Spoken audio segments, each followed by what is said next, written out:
maybe if we can track when it's happening, when it's occurring, and then that way our data team, we have what's called a problem solving team that looks at the data. They will ask teachers about any behaviors that may be going on in the classroom. We will get together and we'll discuss that so that we can see how to help the students become successful in the class with positive behaviors and with being on board or being on one accord with our classroom management plan. Our data analysis technique, I took a collection of school documents were collected and analyzed. I just looked at, and the school documents came from Swiss. Any documentation that the teacher may have in the classroom will be good.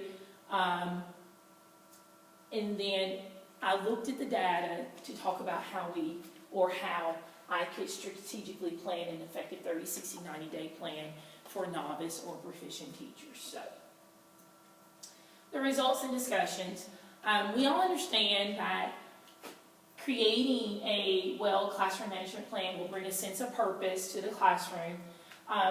Developing a plan will help teachers create a culture of success, consistency, and academic excellence. The key thing is we want academic excellence and we want a culture of success. I know I want to be successful and I want my students to be successful as well. We will connect with students by being a pillar of stability for them. Stability is the key. You need to be stabilitized, if that's even a word, but stability is important for them. A classroom that is not managed well will quickly become chaotic and unsafe. I've gone into classrooms and I've seen novice teachers, and I've even seen proficient or what we would consider tenured teachers in chaotic classrooms. And it's been one of those things that if a classroom management plan was in place, maybe the classroom would be less chaotic. Implementing a 30, 60, 90-day classroom management plan will help construct a successful classroom, and that is the key to student achievement. Within the first 30 days, the goal during the first 30 days will be to lay that foundation. The kiddos are going to grumble and they're going to moan about, procedures, but you can lay that foundation. And even within the procedures, you can have them help you with your procedures so that it doesn't feel like that is coming from the teachers. We are training leaders, so we can have them, what are some good classroom expectations that you may expect? So we can make the students own this, and then the teacher, because we're all in partnership. So I like for my students to help me I like for them to help me in the classroom with what they think a successful classroom will be. So throughout the day, it is the teacher or the leader's job. It doesn't necessarily have to be the teacher's job. It could be the kid's job to discuss the expectations throughout the day. Okay? The key thing is teach, rehearse, and reinforce. Throughout the day, PBI's implementation will be one of the primary focuses for Bristol Elementary because it's school-wide.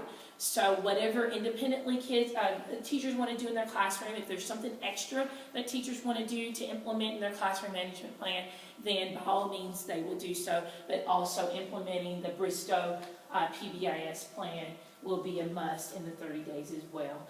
And I love how all the kiddos are in the line, straight and neat. We know that that's not going to happen within the 30 days. So teaching our kiddos what our expectations are in the halls, transitioning for classrooms, things of that nature is critical for the kids to have success.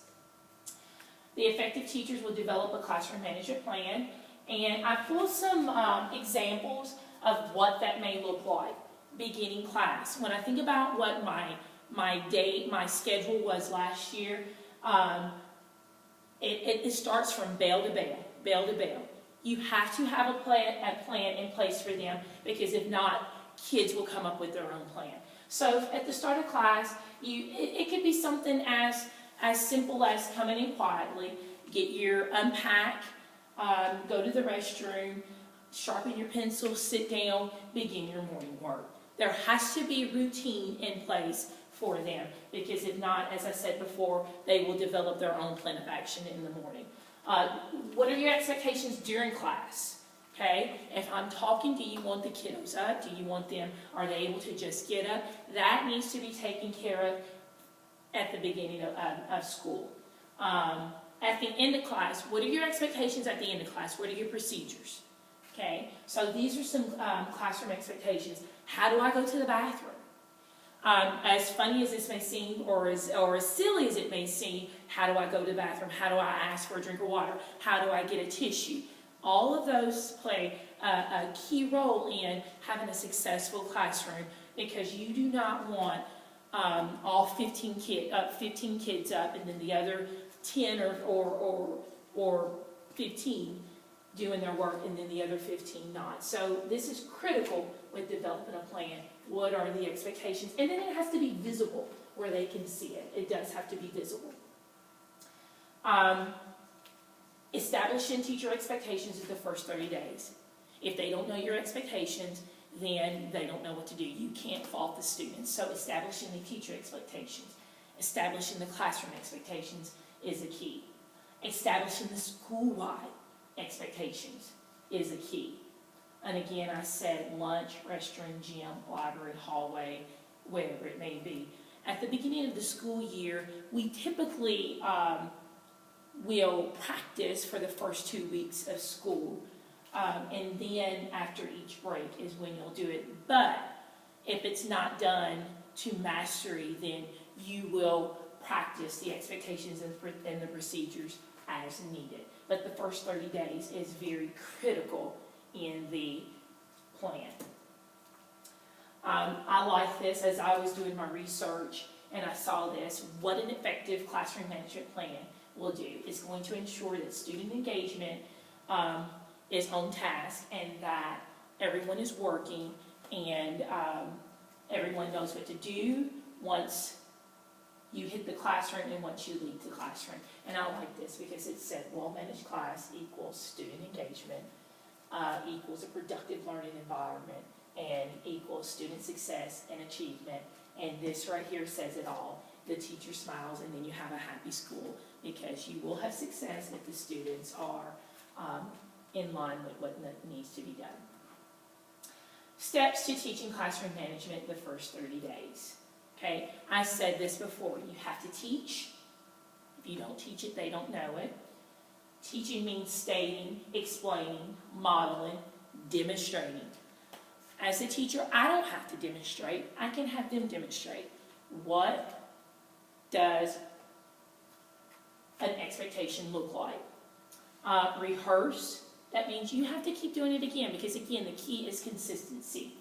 Reinforce, which means to reteach, rehearse, and practice. Reinforce the procedure until it becomes a habit, until it becomes a routine. Consistency is the key. Teachers should practice until about 80% of the students are mastering the expectation. The next 60 days. The goal of the first 60 days will be to continue to reteach, to continue to practice and reinforce. Let them, at this point, take ownership. The teacher will then back away. Because if you've been teaching, rehearsing, and if you've been reinforcing, then they know the expectations. Okay? And I like how it says, study shows that it takes up to 21 days to learn a new habit. So at this time, by the 60 days, they know the expectations. Okay? Rehearsing and practicing the classroom expectations is a must.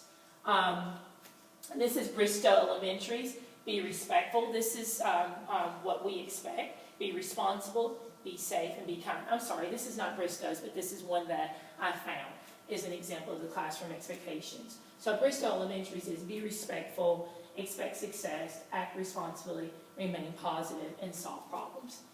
And it is the acronym for BEARS. Also, during the first 60 days, as I said before, there may be students that need to be placed on an alternate behavior plan. We are all not designed the same, so therefore there may be some students who need individual needs. And these are this is an example of a behavior contract, and it's based on what that individual student needs. And typically our guidance counselor actually puts those into place for our students. We will still need to continue to reinforce and practice classroom expectations so that they can be successful with their behavior contract. Okay, so it's not that they're not following the classroom management plan, they just have an alternative behavior contract to ensure that they're following the plan. This is one of the key things too. Within the first 60 days, teachers may need to collaboratively work with other teachers. What's working for you? What's not working for you? If there's something not working for you, then the other teachers may be able to help you or give you some resources that may help you or kind of tweak your plan a little bit so that it's a benefit for you. Teachers may need to focus together as a grade level on any changes that may need to take place. And it could be based on individual needs, and it may not have to be a total classroom management plan that needs to be planned. At the 60 days, this is for Bristow, that is. This is when we'll start implementing the rewards and the motivators within the classroom management plan. And at the beginning, I showed you the clip up, clip down chart. If you clip off the chart, then there may be a reward.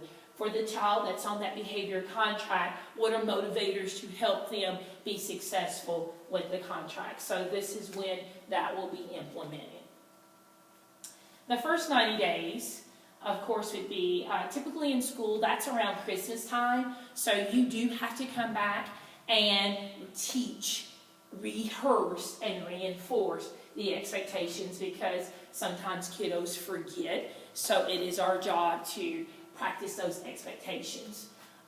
This is when we will start. We want at this point at the 90 days for our behavior management plan or our classroom management plan to be done with fidelity. This is when we'll start doing the school-wide incentives for the positive behavior reinforcement. So the goal for our whole school is to promote positive behavior that fosters an environment that's conducive to learning. Okay, so some of the school-wide incentive plans have been dances. We have done minute-to-win-it games, movies in the afternoon, and extended recess. So if their behavior is acceptable and it's been consistent and it's been done with fidelity, then why not reward them? Teachers also should continue to maintain a safe environment for the classroom by reteaching, rehearsing, and reinforcing all the procedures. This is typically done again after each break, Labor Day, Thanksgiving, and Christmas break.